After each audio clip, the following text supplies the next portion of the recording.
Hi, I'm former Buffalo Bills wide receiver Don Beebe, and you're listening to Nate and the Fellas on Circling the Wagons podcast, because nobody circles the wagons like the Buffalo Bills. Go Bills. Where else would you rather be than right here, right now? Hey, hey, let's go Buffalo! Hey, hey, let's go Buffalo! The Bills make me wanna shout! Welcome to the Circling the Wagons podcast, a podcast discussing the Bills all year round with interviews, news, recaps, and insightful fan discussion. Most times. Here's your host and lifelong Bills fan, Nate. Hey Bills Mafia, welcome to another episode of Circling the Wagons, a Buffalo fan base podcast. I am your host, Nate. Guys, thank you so much for listening to us on this this special Buffalo Bills 53-man roster breakdown, ...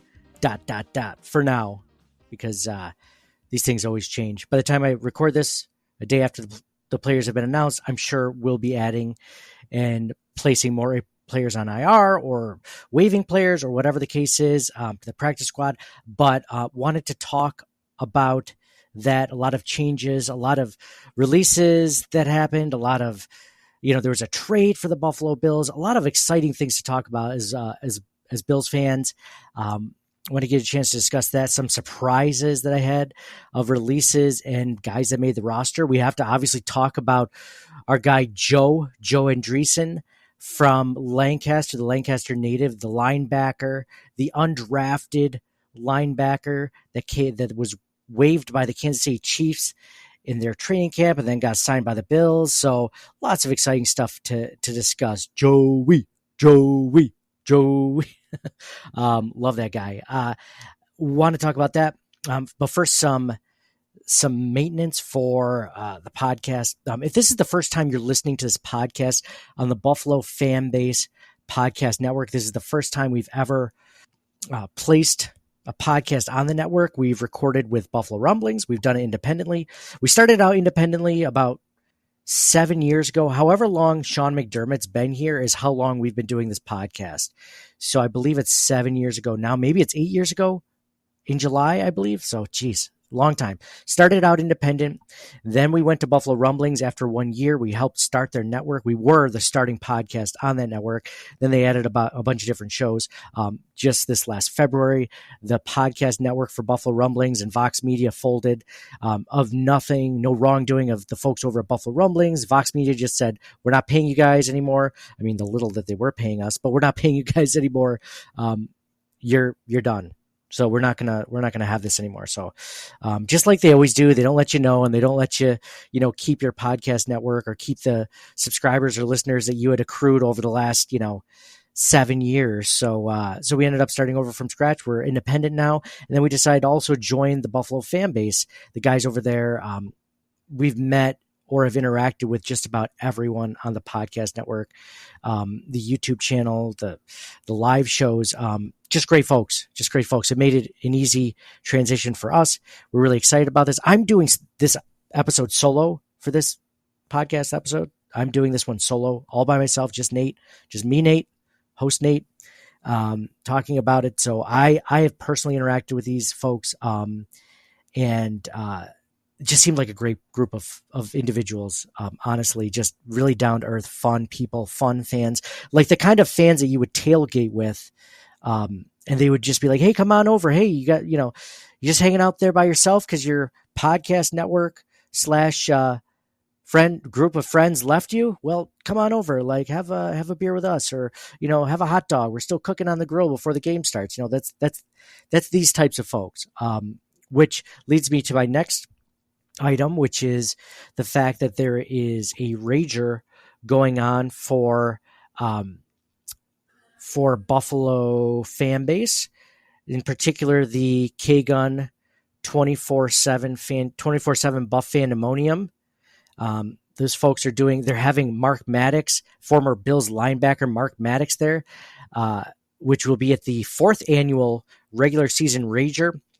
Like I mentioned, hosted by 24/7 Buff Fandemonium and the Finger Lakes Mafia, which will happen at Reinvention Brewing in Manchester, New York on Saturday, August 31st, this Saturday, from 3 p.m. to 9 p.m.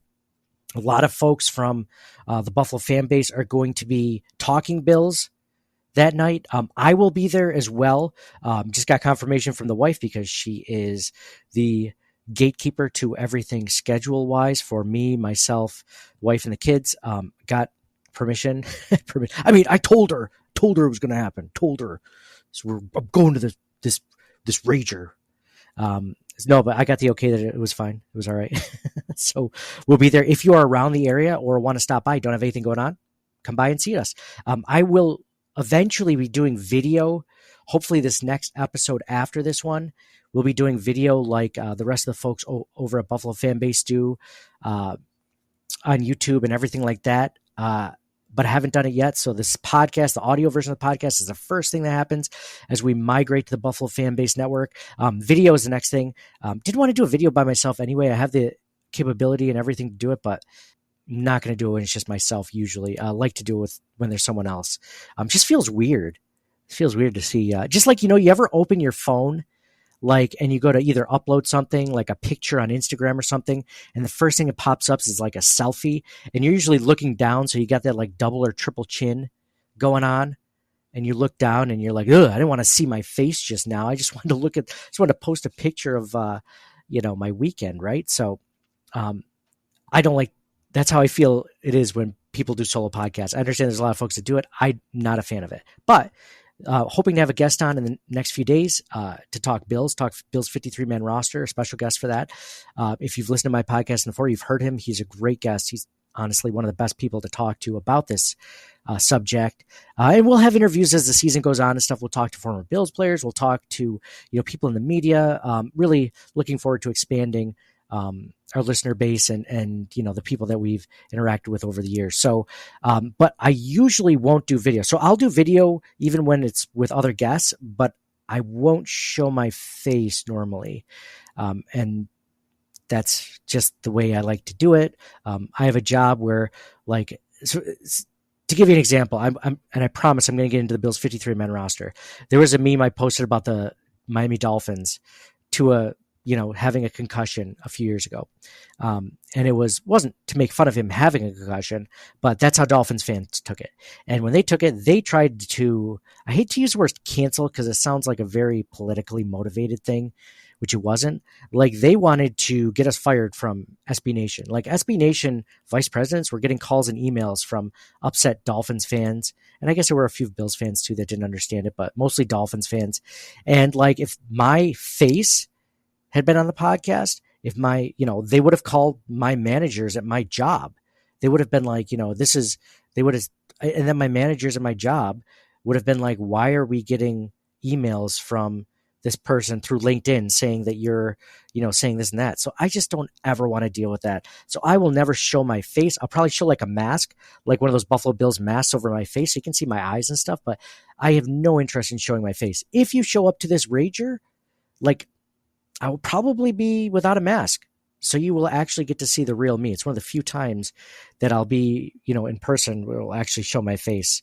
Not that that's a treat. Not like I'm Brad Pitt or anything. Not that's a terrible reference if you're under the age of 35. Brad Pitt. It's not like I'm Harry Styles, right? That's probably old too now at this point. Justin Bieber. Oh man, I have no new references for young, attractive male actors. Maybe that's a good thing. But yeah, so if you're around there, please stop by, say hi. I'm going to do 40 minutes talking Bills with hopefully some of the other co-hosts of other podcasts there. I'm going to finally meet Justice, Bills Mafia Justice, for the first time in person. I've talked to him several times over the phone just to get this started. I've talked to him, over, Messenger, Facebook, Instagram, whatever it is. So that's exciting. I get to see the guys from 24/7 Buff Fandemonium again, which are super cool guys. Honestly, oddly enough, they happen to know my wife they grew up with near her family. So brothers or friends and stuff like that. Real cool folks. But yeah, excited about that. So we're done with the housekeeping for the podcast. So let's get on to the Buffalo Bills 53-man roster breakdown. Okay, so the first thing I'm going to lead off with is the story of Joe Andressen, Buffalo Bills linebacker, now Buffalo Bills linebacker Joe Andressen. Just what a story, man. What a story. I posted on social media that he's basically like the Rudy of the Buffalo Bills. And just to give you an idea, if you're not familiar with him, Joe Andressen, he was basically tailgating in a Bills grass lot just 2 years ago, watching the Buffalo Bills, his favorite team. He played high school football at Lancaster High, just 20 minutes away from the Bills Stadium. After he graduated, he went to play FCS football at Bryant University, which I've never heard of Bryant University. It cannot be D1. And I don't know college football. You're like, oh, FCS is community college football. I don't know. I don't care. I don't watch college football. I know it's not like the SEC. I know it's not Alabama. So quit those comments with Bryant University. I don't think it's Bryant and Stratton, though. So I think it's a step above that, but again, not 100% sure. Then eventually Andressen moved back home to start at linebacker with his hometown Buffalo Bills. So me being a UB alumni also, I love that. The guy's a Buffalo product. He played at UB. Then he spent the rookie minicamp this last year with the Chiefs, or this last season with the Chiefs. And then the Bills picked Andressen up off waivers and gave him a shot to make his hometown team's roster. So Andressen had a really good preseason. I mean, this is a position that we're talking about where they didn't have a lot of depth to begin with. And now, especially with Matt Milano out, they have even less depth than they've ever had at linebacker, less startable depth, or less, halfway decent depth at linebacker. And mind you, this is a team that only plays two linebackers like 80% of the time on defense. So you only need two linebackers and you still don't have a lot of guys. So that's why when I released the Matt Milano injury podcast last week, thank you guys all for listening to that. I apologize for the audio quality. Still haven't figured out how to do it well on the live app that I'm using. So I'll get that figured out sooner. Is a better way to export that as a better media. But I was not in a good place. I'm still not in a great place after the Milano injury, but I'm not in as bad of a place. Okay. So Matt Milano obviously landed on IR. He's going to be, but he is IR designated to return. Mind you, it's not a season-long IR. It's IR designated to return. So that's a good sign. He come back after, 5 weeks, I believe. The 5th week, he can finally start to practice. So that's a good thing. Okay. But we don't have great linebacker depth. Okay. It's just the reality of it. And here comes Joe Andressen, this undrafted rookie out of UB, played 4 years at FCS, and comes in and he makes a name for himself. Looks really good in the Pittsburgh Steelers game. Looks pretty good in the Carolina Panthers game. I think he came back down to earth a little bit, I'll say. But like that one touchdown against the Carolina Panthers starters, he picked the wrong gap. The guy, Chuba Hubbard or whoever it was, ran in for, goal line score. Whatever. I mean, it's going to happen. I mean, the guy's, 22, 23, he's a rookie. He's playing against first teamers. It's going to happen. I didn't fault him for that, but he's not perfect. Okay. He's still a product, but he's a product that I think we might be able to turn into something, hopefully, as the years go on. He made the roster. He's a guy that they can still develop on the back end.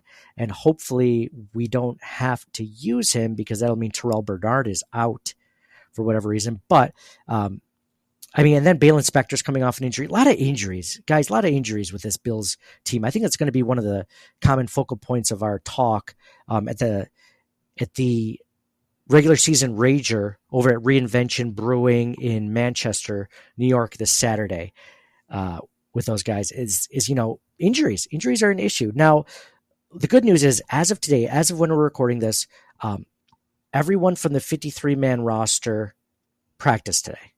So that's a good thing. Now, they may not have been in full contact jerseys, but they were all practicing. Oh, everyone but Taron Johnson. Taron Johnson has had a quad injury. He was not in the practice field today, but everyone else in the 53-man roster was practicing in some capacity, according to Joe Biscaglia of The Athletic.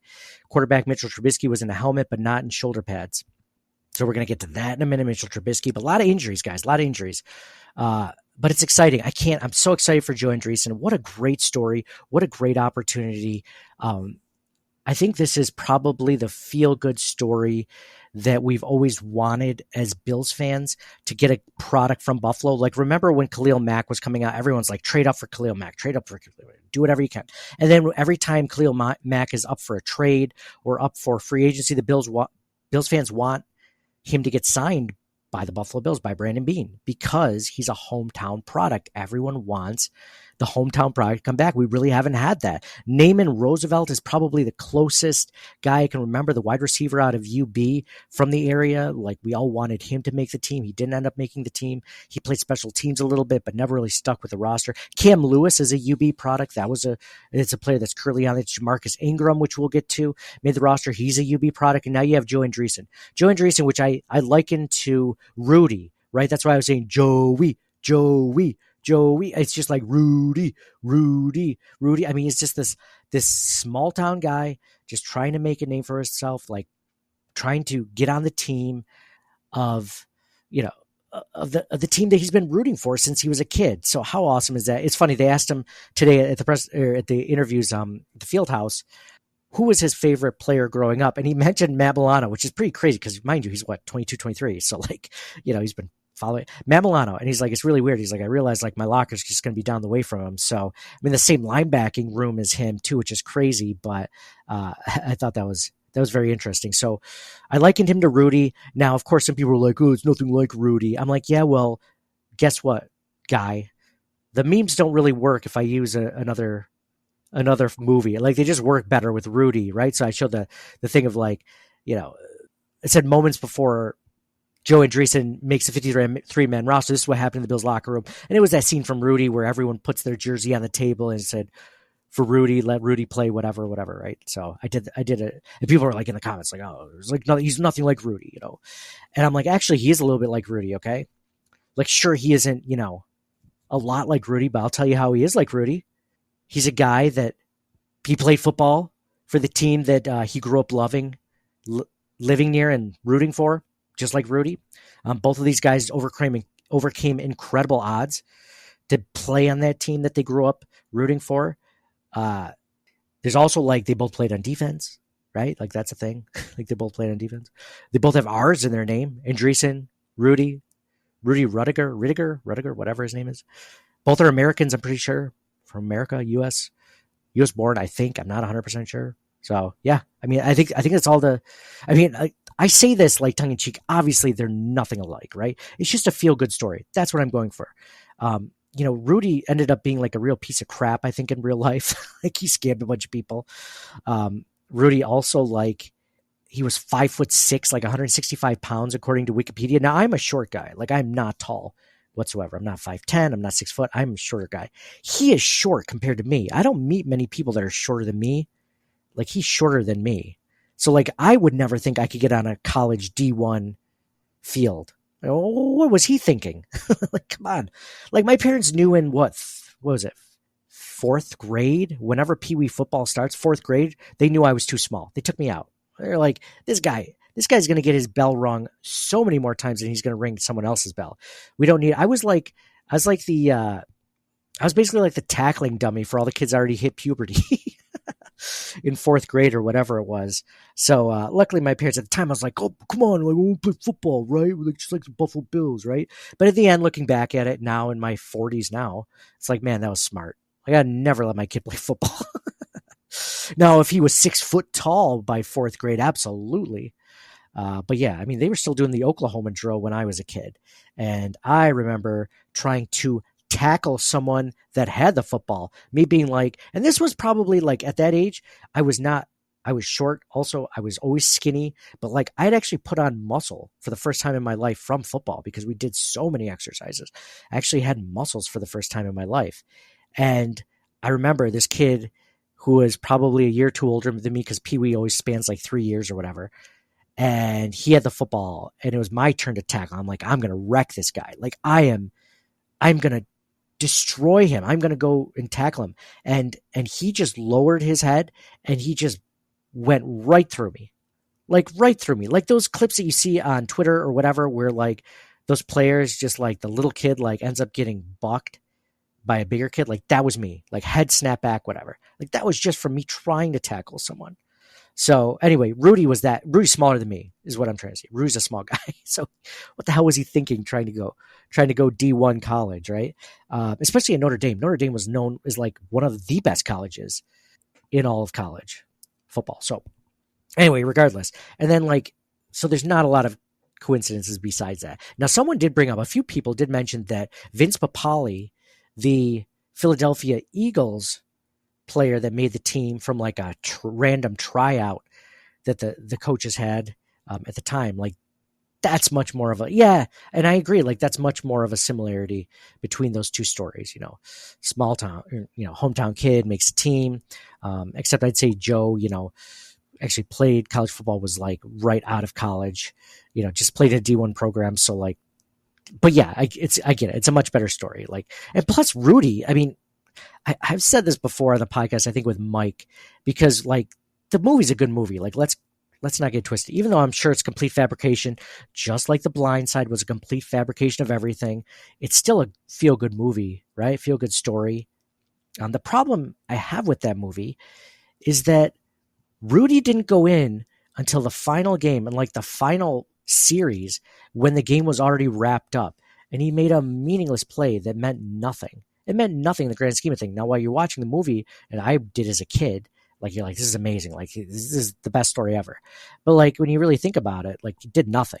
Like that'd be like the Bills being up like 51-0 over the Dolphins.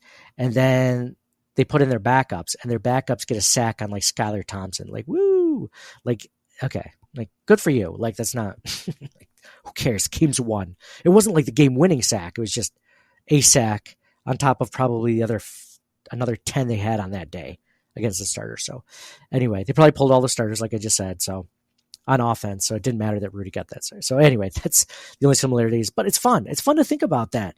Who doesn't love the underdog story, especially when he's from Buffalo? So love that. That is the most important story, I think, in there. But there's a lot of other stories too. We want to talk about players that were cut on the Bills. I'm going to list them off real quick, and then I'll also go over any thoughts I have on the specific ones. Defensive tackle Eli Anku, offensive lineman Keaton Bills. This is one of the toughest ones for me because his last name being Bills. Keaton Bills not making the team. Not a fan of that. But we're going to get into practice squad players also after this. But Keaton Bills not making the 53-man roster. That hurt. Didn't think he was at all, but it hurt. Offensive lineman Gunnar Britton. Wide receiver Deon Cain. Deon Cain had a few nice plays in the Panthers game. Not that he should make the 53, but noticeable at least. Offensive lineman Will Clapp, the free agent center that they got this last year. We thought we was going to, really compete with Alec Anderson and Cedric Van Pren Granger at center. Did not end up happening. Defensive end Cameron Klein released. Offensive lineman Lyle Collins released. Just couldn't find a spot for him, whether it was on the inside or the outside. He just wasn't that much better than the people they had around him. Cornerback Takori Couch didn't make the team. There's a few good plays by Takori Couch. Tight end Zach Davidson didn't make the team. Defensive tackle Branson Dean released. Quarterback Ben DiNucci, the Nooch, released. Offensive lineman Mike Edwards released. Running back Frank Gore Jr. Now it wasn't a big surprise. I was really hoping he'd make the team straight out because it's funny. Pro Football Focus ranked him the highest rated running back in the last week of preseason football, which I thought was awesome. And obviously the back and forth with social media interaction with Frank Gore Sr. His dad was at the game. Like, just a cool thing. I mean, he looks pretty good. I'm glad he made the practice squad. We're going to get to that later, but so far so good. I'm glad he made it too. I was kind of worried they might get signed by another team because he looked that good, but no. Excited for him. It is kind of funny that at one point, hopefully, Josh Allen will have handed the ball off to Frank Gore Sr. in a game, and then hopefully Frank Gore Jr. at some point in his career. Maybe not this year, maybe not next year, maybe in a couple years. Offensive lineman Richard Grange released. Wide receiver KJ Hamler cut. The free agent out of Denver just couldn't seem to find a way to make the team.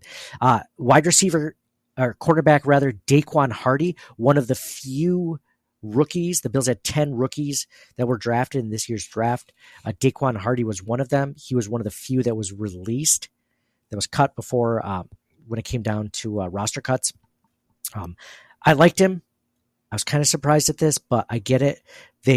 In saying that, they did trade for Jets cornerback or defensive back, kick returner Brandon Codrington.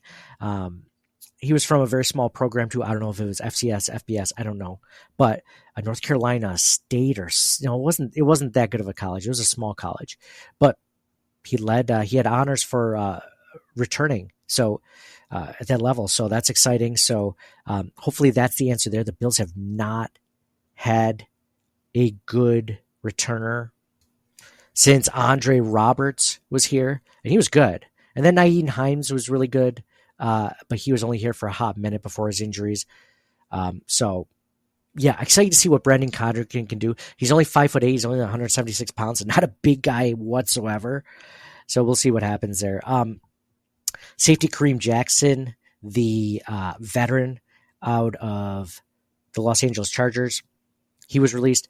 Wide receiver Xavier Johnson released. Defensive end Kingsley Jonathan released. Kingsley Jonathan, our co-host John's, one of his favorite players because of his last name. So Kingsley Jonathan cut. I was kind of surprised in.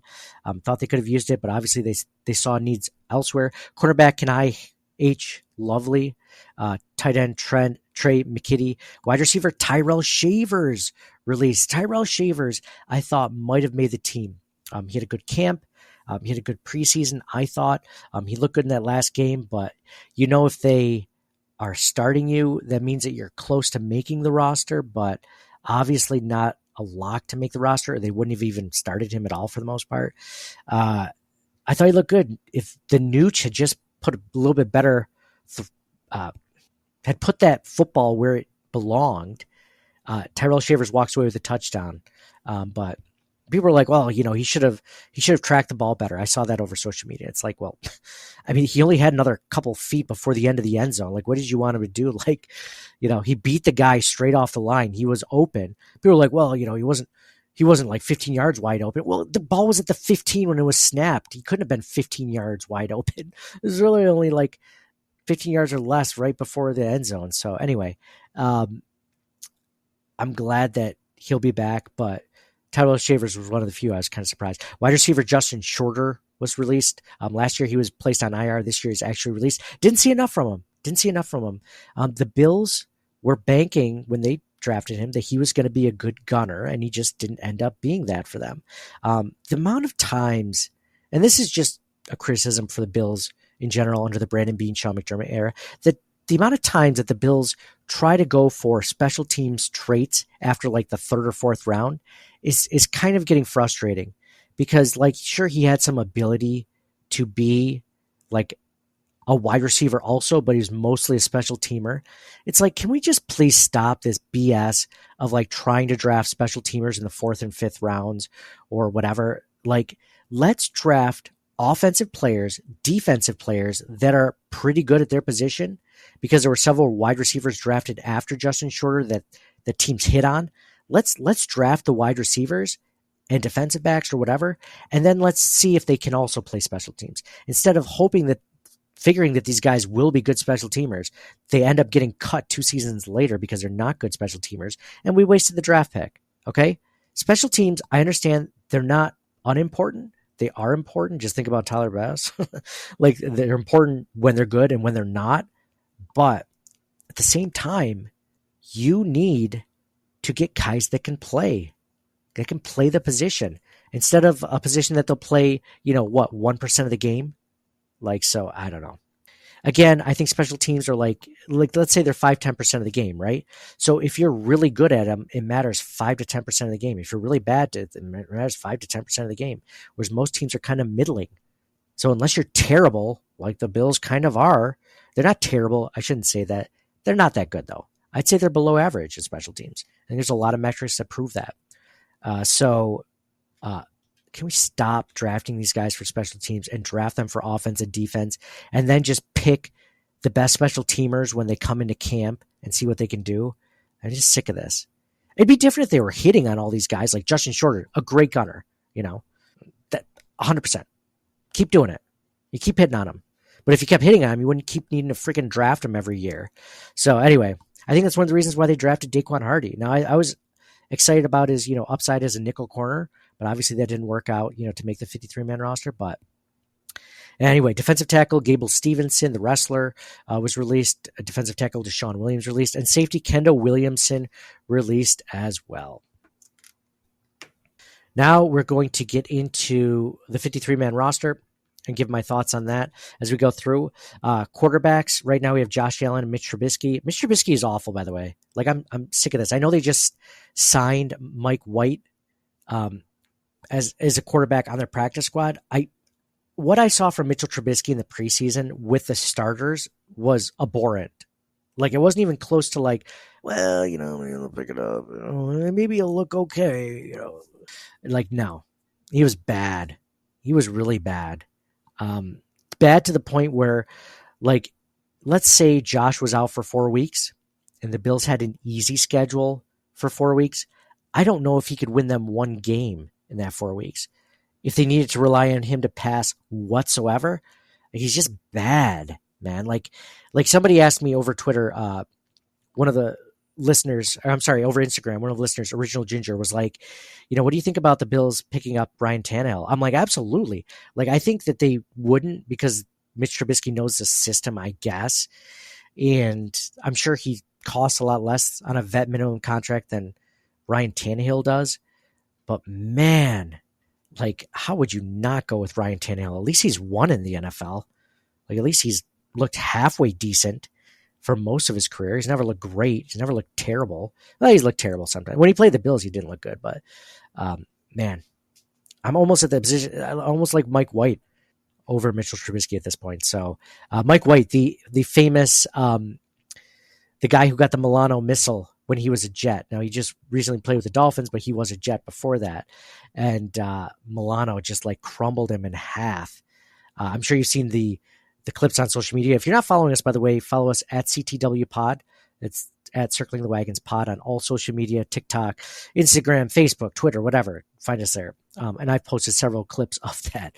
It's pretty brutal. But Mike White also knew that Milano was on IR, so he thought it was a safe time to join the Bills. So it's good for him. I'd rather have Mike White starting than Mitchell Trubisky. I'll be 100% honest. I'm not confident in Mitchell Trubisky.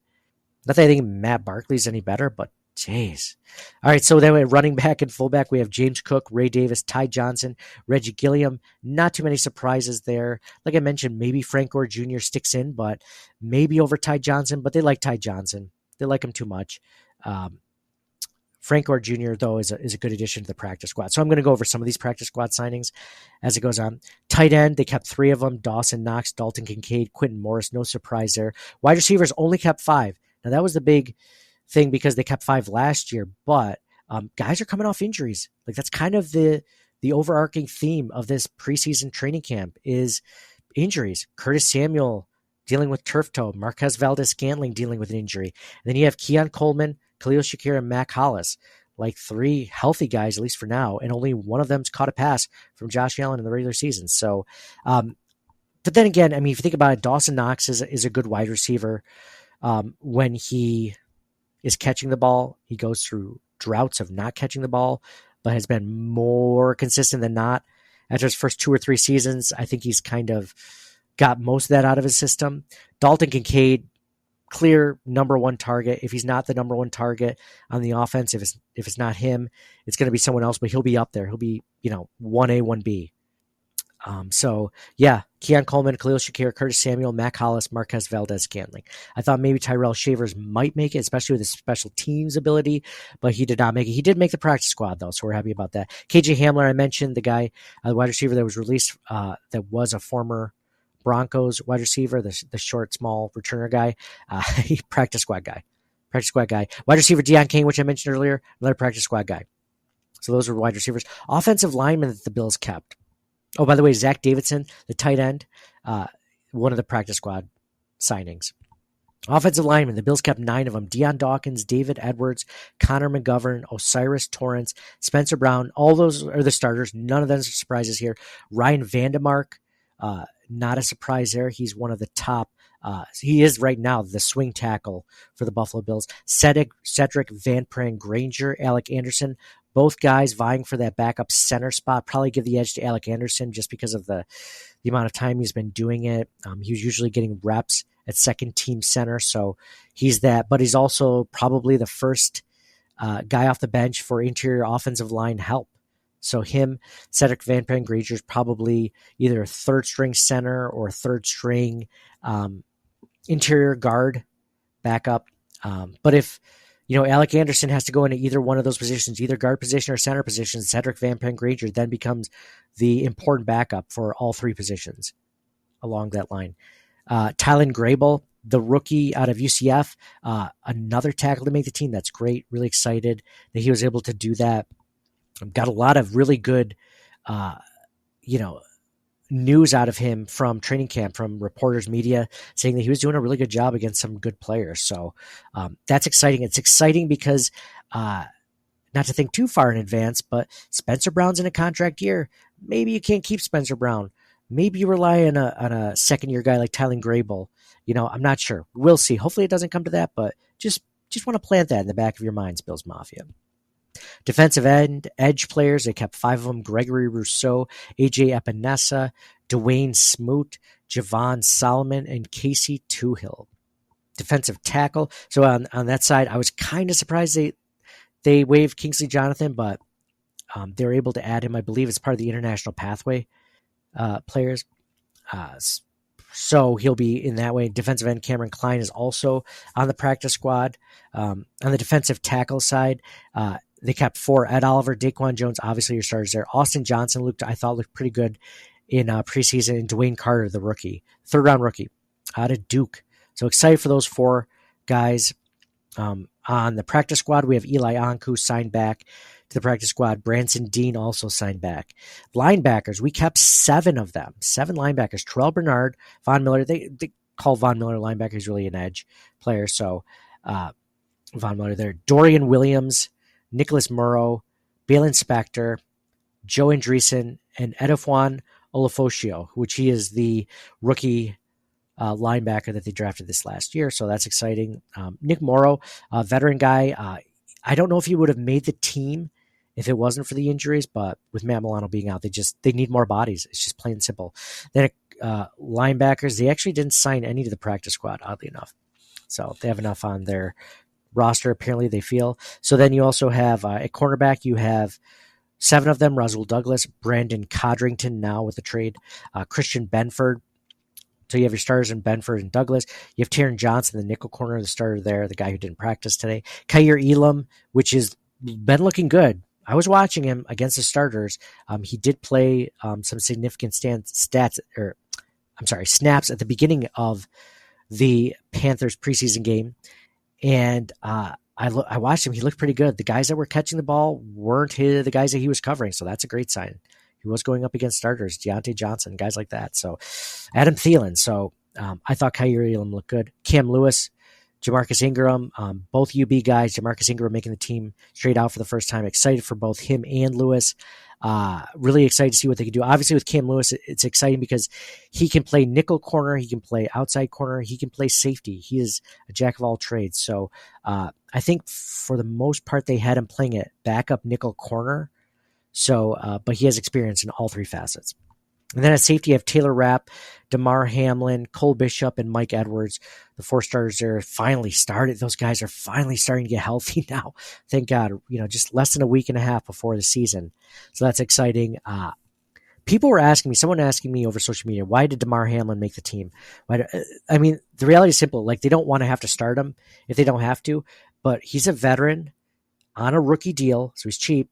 And he knows the system better than anyone on the current roster. He's been there the longest out of any of the safeties on the team. So they definitely want to keep him just for that, unless they had someone better, which they didn't necessarily. I love DeMar Hamlin's story. I think we all do. When he had to play because Micah Hyde was out with that injury just a couple of seasons ago before DeMar Hamlin's heart stopped on the field against the Bengals, when he was playing that season, he was okay. He wasn't that good. He wasn't bad, don't get me wrong, but like he was more of an in the box safety, like run defender. He was not necessarily the free safety coverage sort of. I mean, he was kind of a liability in coverage, which the Bills kind of rely on from they require from their safeties to be able to not get beat deep.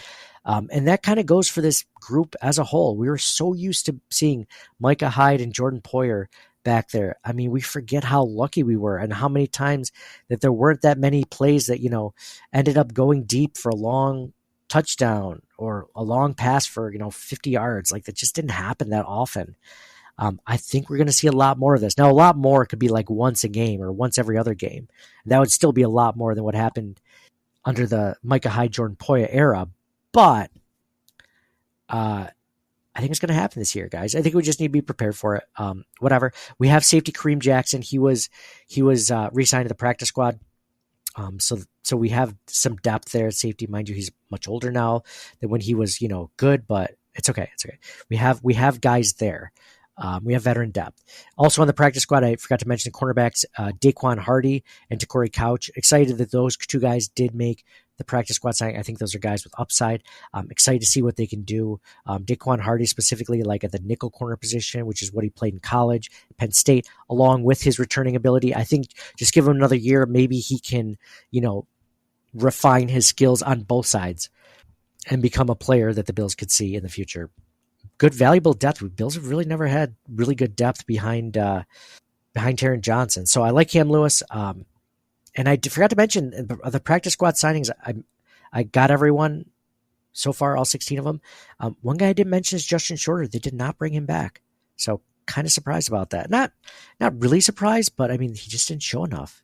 It's not enough upside. So I'm not going to go into that again. The Bills did keep 3 special teamers, which you guessed as Tyler Bass, Sam Martin, and Reed Ferguson. They're the same 3 that were here last year.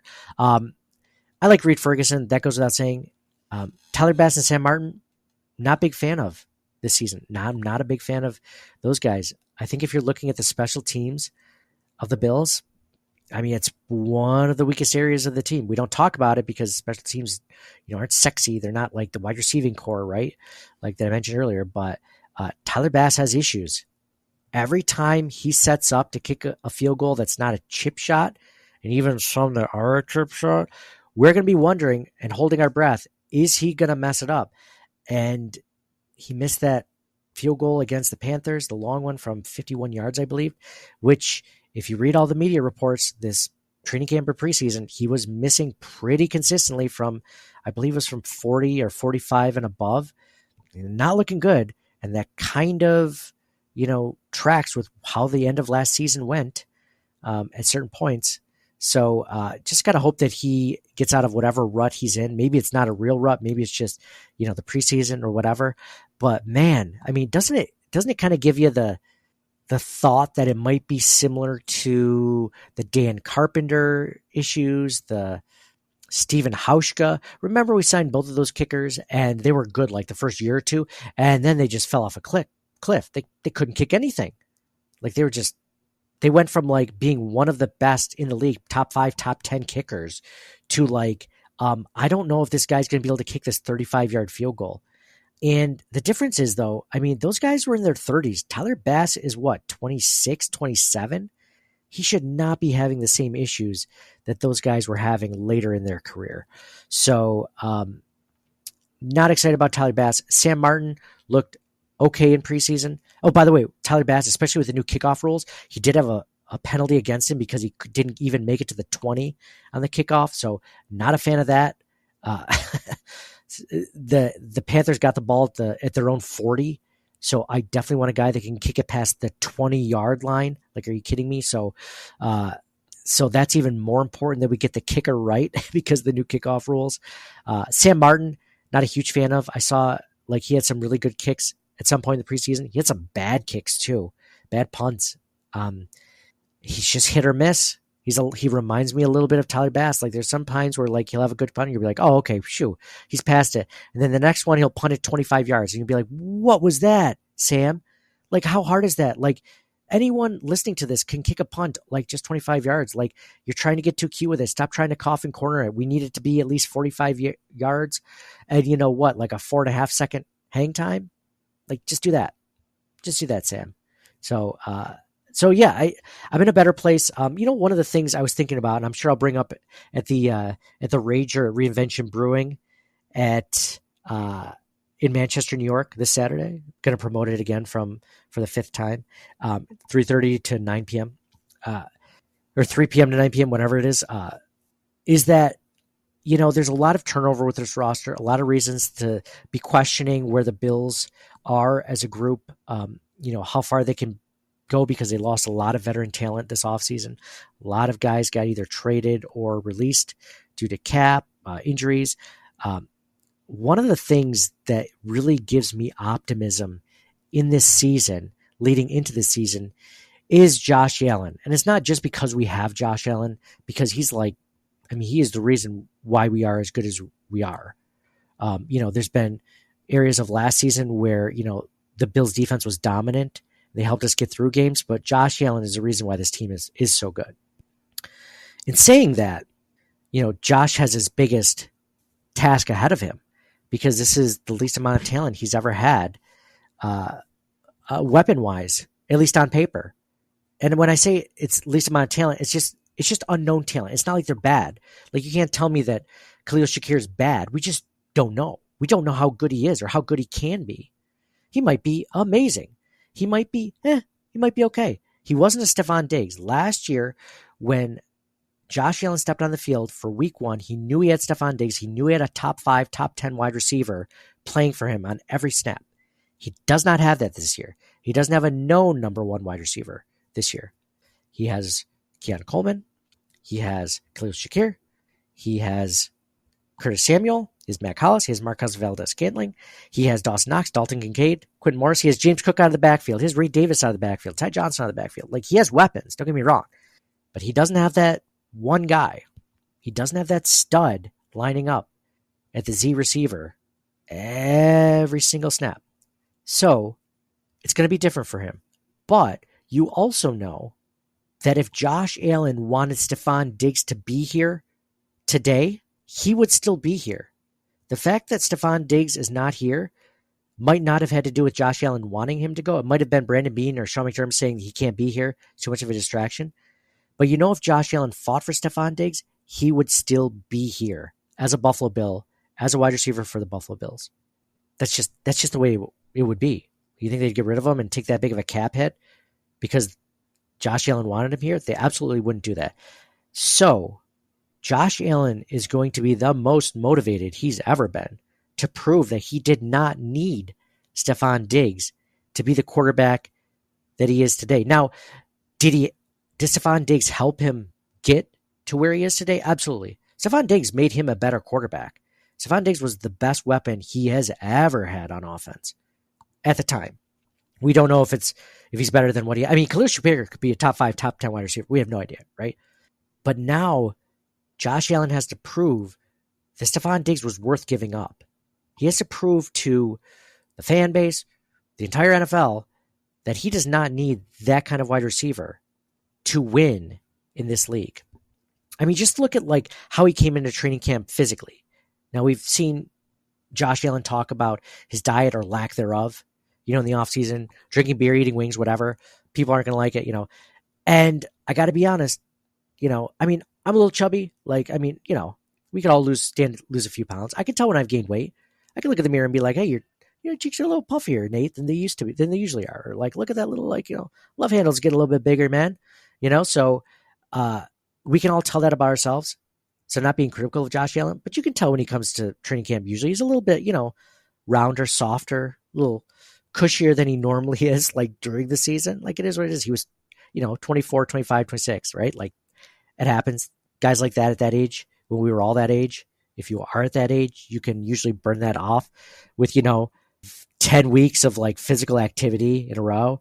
You could lose potentially, if you're 6'5", I'm sure you could easily lose 20 to 25 pounds, while adding muscle. So maybe it's even less than that while you're adding muscle at the same time. So Josh Allen could get away with that. He always came in a little puffy, and he always ended up losing it before the season or during the beginning of the season. Not an issue. Weight was never his issue to begin with. But this season, he showed up in much better shape. Now, to me, that it could be a number of different things. It could be his personal life, could be anything. But I think that's his motivation and where he sees himself as the leader of this team. He doesn't have that 30-plus-year-old wide receiver who's been around the block, who's been in other teams, who's been top of the league to help lead this team. Like, it's all on him now. He is the leader of that offense.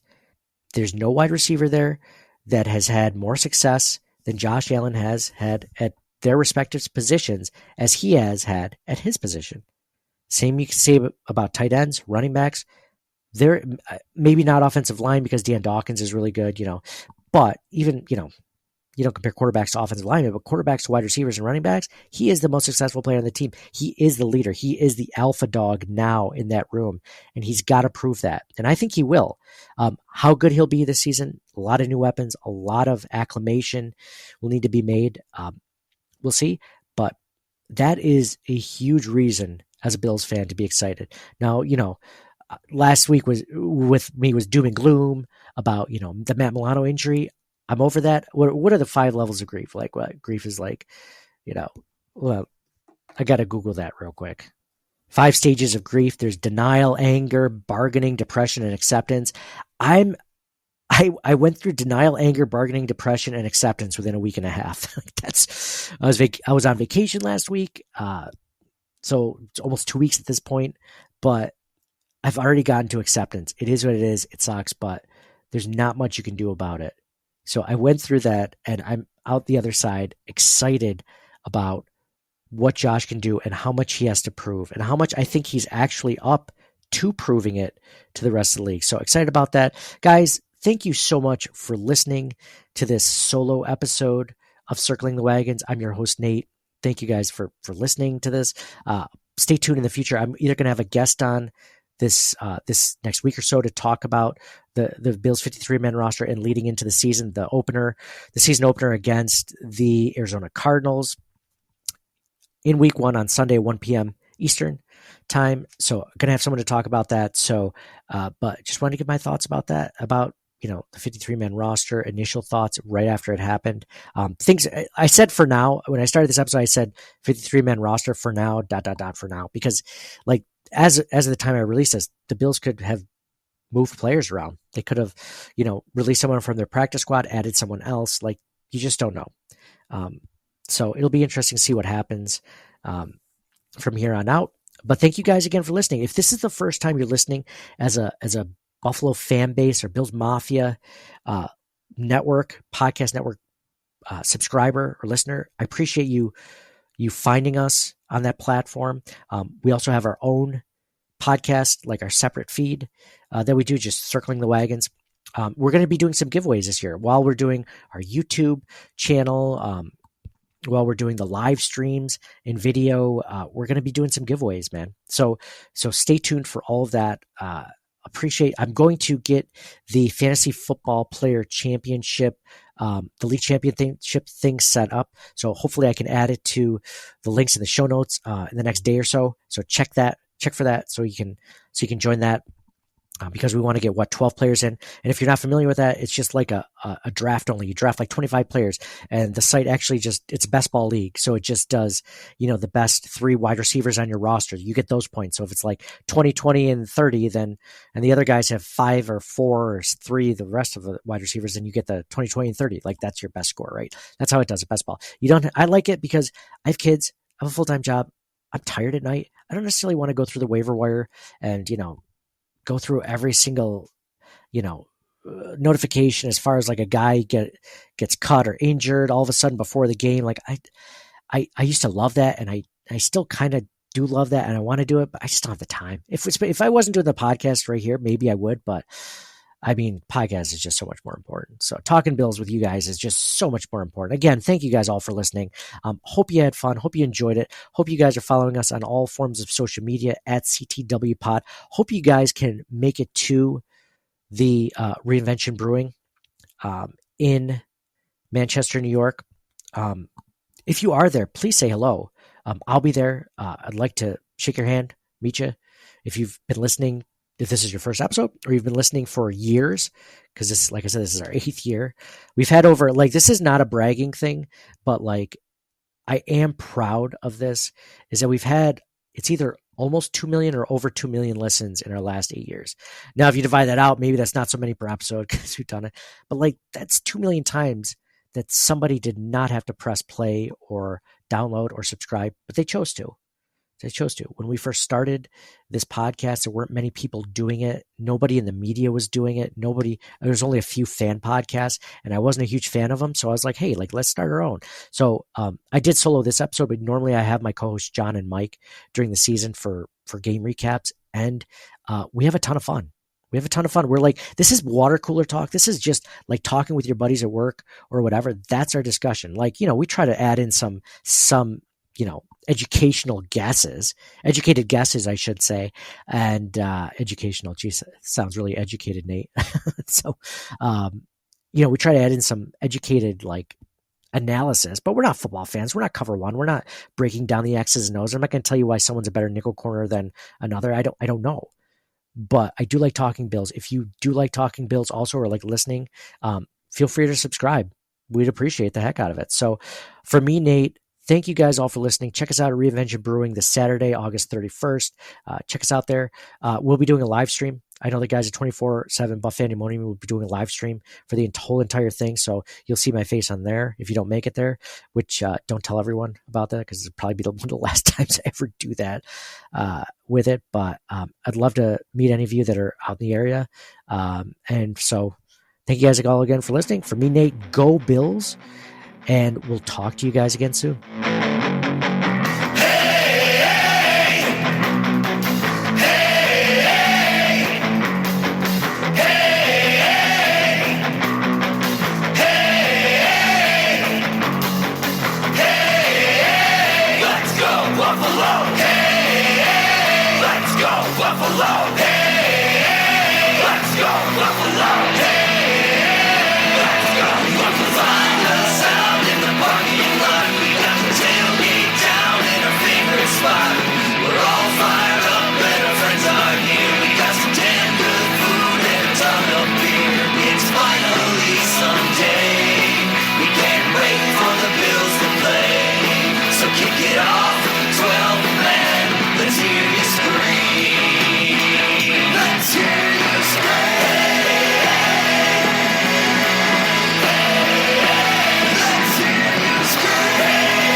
Thank you for listening to the Circling the Wagons podcast. Download and subscribe to us in your favorite podcast service. Email us at ctwpod@gmail.com. That's Charlie Tango Whiskey Pod@gmail.com. Follow us on Facebook and Twitter at CTWPod. And most importantly, go Bills! Nobody circles the wagons like the Buffalo Bills. Nobody circles the wagons like the Buffalo Bills, Nate. Well, listen, the whole show is called Circling the Wagons. Say no more. I love it.